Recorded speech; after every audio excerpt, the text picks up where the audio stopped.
A senior Taliban leader has told Prince Harry that the militants he killed in Afghanistan were not chess pieces, they were humans. In the highly anticipated memoir, Harry wrote of blasting away enemy insurgents during 6 combat missions.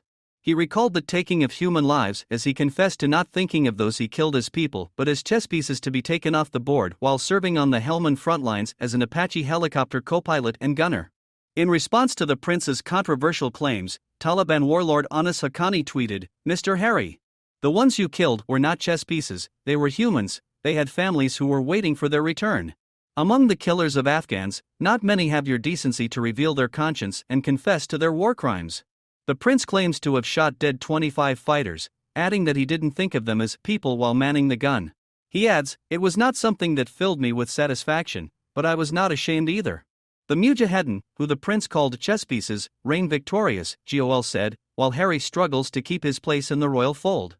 Speaking from an Iranian border town called Islam Kala, the commander told the Mail Online, "We are still here ruling, but he has fled to his grandmother's palace. He's a big-mouth loser who has been trying to get attention. I do not even believe what he said about the Mujahedin. He is a loser and scared to go to a combat zone. We made history by kicking him and his army out of our homeland and he should be very angry about that. Do not believe whatever losers tell you. I see news about him a lot on my Facebook feed and really think he's gone mad and needs a doctor immediately." The commander also refuted the prince's claim of killing so many of their soldiers, who the Taliban considers martyrs. He added that Harry's soldier pals will be burning in hell. At the end of the tirade, he sniped at the Duke of Sussex's masculinity, saying he isn't man enough to return to Afghanistan. Meanwhile, a former senior military officer said Harry's comments were ill-judged and could lead to attacks on Brit soldiers overseas. Colonel Richard Kemp, who commanded the British forces in Afghanistan in 2003, said the claim that Brit soldiers see their enemy as subhuman was particularly risky. He said Harry's remarks were probably ill-judged for 2 reasons. One is his suggestion that he killed 25 people will have rain-sighted those people who wish him harm. The colonel, who retired in 2006, told Sky News his issue was that Harry characterized the British Army as training him to consider the enemy as less than human, which he said is not the case. He added that the comments could lead to attacks on British soldiers overseas or even turn Harry into more of a target because he resurrected memories of the war. The colonel believes the memoir will damage Harry's reputation and the public's opinion of the armed forces.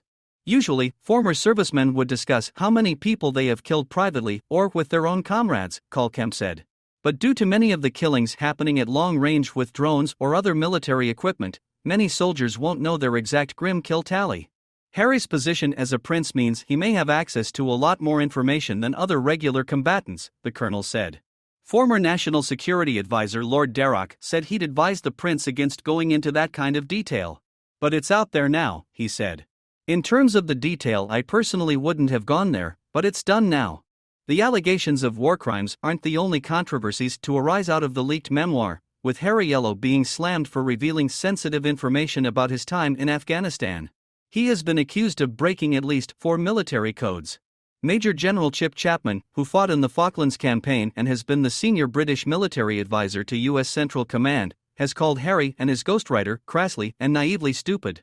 Having the experience of writing his own book, Chapman explained that they require a legal and ethical read to look for any sensitive details on special forces and casualties. For him, who wants privacy and security, he's just opened himself up to every jihadist and nutcase out there, he told Times Radio. Chapman admitted he had never come across this body count mentality in the forces, slamming Harry's claim of 25 kills as slightly ridiculous. Because the prince was an Apache pilot who used cannons or missiles from a range some way away from the action, Chapman says there is no way he could ID or bury anyone. "It's an awful lack of judgment and maturity," he adds. "It's a naive approach to how the military would act. And we talk about jus in bello conduct in war. This is a terrible conduct in peace."